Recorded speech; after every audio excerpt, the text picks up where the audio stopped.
Di masa depan, kita tidak bisa punya mobil sendiri. Bahkan, kita tidak diperbolehkan menyetir di jalan raya lagi.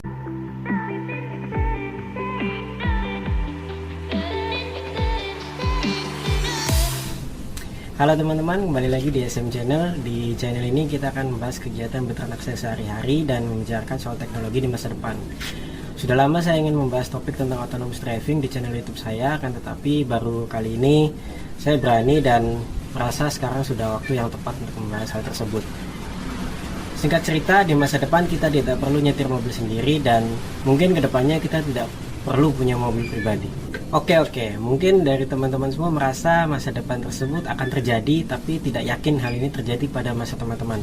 Entah 40 tahun atau 50 tahun lagi baru mobil bisa nyetir sendiri. Dan mungkin jika mobil bisa nyetir sendiri juga tidak ada alasan untuk teman-teman tidak punya mobil pribadi dan tidak diperbolehkan menyetir lagi di jalan raya. Karena memang terlihat tidak masuk akal. Pada kesempatan kali ini kita mencoba membahas apa saja yang akan terjadi apabila mobil bisa nyetir sendiri, dan apa aja manfaatnya, apa aja kerugiannya, dan gimana hal ini merubah cara kita memandang mobil, kendaraan dan transportasi secara umum, serta perilaku kita dalam bertransportasi. Oke, sebelum kita lanjut, saya mesti ingatkan dulu kalau hal-hal yang akan saya bahas ini terasa masuk akal apabila teman-teman percaya kalau mobil bisa nyetir sendiri, dan hal itu nggak lama lagi akan terjadi. Buat teman-teman yang tidak percaya, maka yang saya bahas ini hanya akan terasa seperti hayalan belaka. Oke, kita akan mulai dari keuntungannya terlebih dahulu. Pertama, ketika mobil sudah bisa nyetir sendiri, kecelakaan akan menurun karena sebagian kecelakaan lalu lintas disebabkan oleh kesalahan pengemudinya.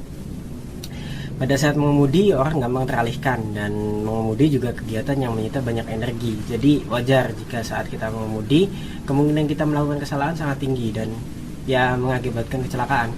Pada saat mobil udah bisa nyetir sendiri, yang nyetir udah bukan manusia lagi, melainkan komputer.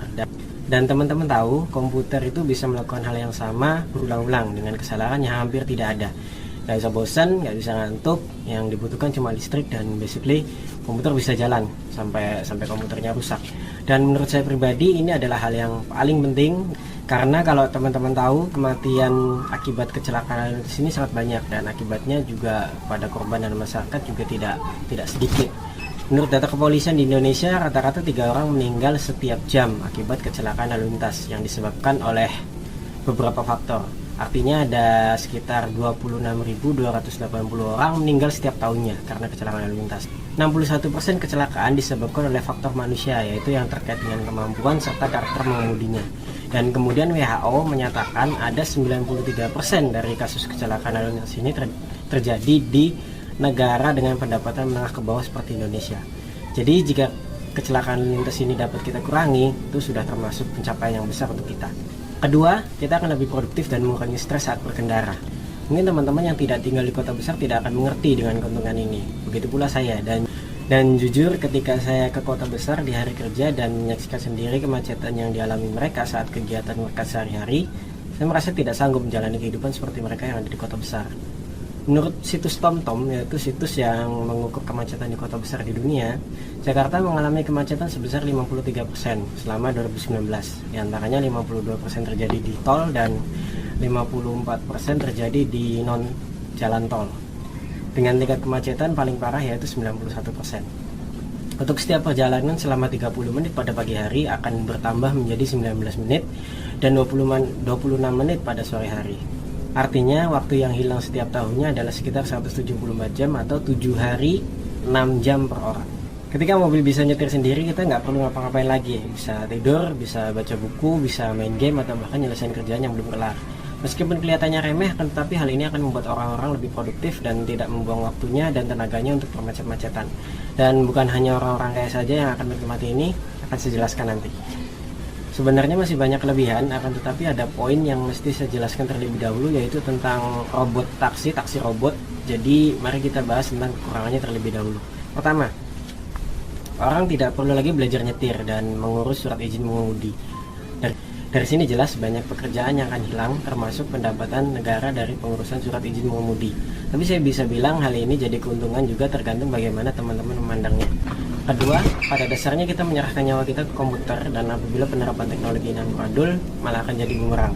Ketiga, Peraturan pemerintah akan direvisi habis-habisan karena dalam sejarah manusia belum ada kejadian sebesar ini ketika komputer sudah menyentuh ranah norma, dan pada dasarnya komputer punya kemampuan untuk berpikir seperti kita dan menentukan hidup mati kita saat berkendara. Hal yang menakutkan bisa saja terjadi jika peraturan tidak bergerak secepat perkembangan teknologinya. Nah, coba kita lanjut ke tahap selanjutnya ketika mobil yang bisa nyetir sendiri ini dimanfaatkan oleh perusahaan transportasi dan logistik. Pertama, biaya operasional mereka jelas akan berkurang dan efisiensinya jelas akan meningkat. Karena balik lagi komputer nggak bisa capek, jadi kendaraan bisa beroperasional lebih lama di jalan. Kedua, karena ongkos lebih rendah, maka akan banyak kegiatan usaha baru yang muncul. Karena ketika kita mengurangi biaya infrastrukturnya, maka banyak orang yang tertarik untuk membuat usahanya sendiri atau membesarkan usahanya ke tahap yang lebih tinggi dari sebelumnya karena keterbatasan biaya operasionalnya khususnya logistik. Ketiga, jelas orang-orang biasa seperti kita yang akan diuntungkan juga. Karena untuk mempunyai akses transportasi yang lebih murah, aman dan nyaman semakin gampang. Dan kekurangannya saya rasa yang paling besar dan yang paling kita takutkan adalah hilangnya pekerjaan sebagai supir. Dikutip dari bisnis.com, menurut Ketua Umum Asosiasi Logistik Indonesia, Zaldi Ilham Masita, kendaraan barang mencapai 7,52 juta unit di seluruh Indonesia.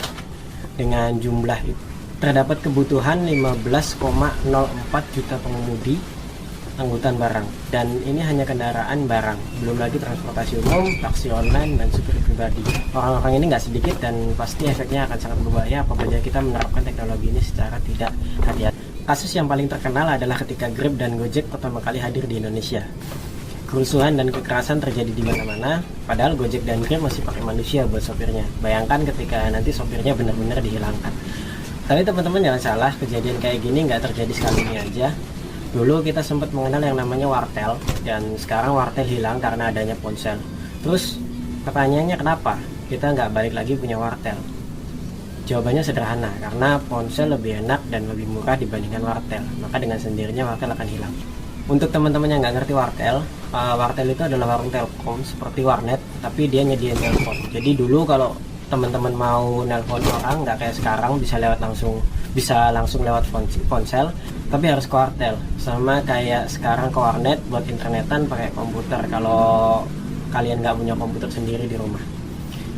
Nah, hal yang sama juga akan terjadi ketika kita udah ngerasain teknologi autonomous driving dan mobil yang bisa nyetir sendiri.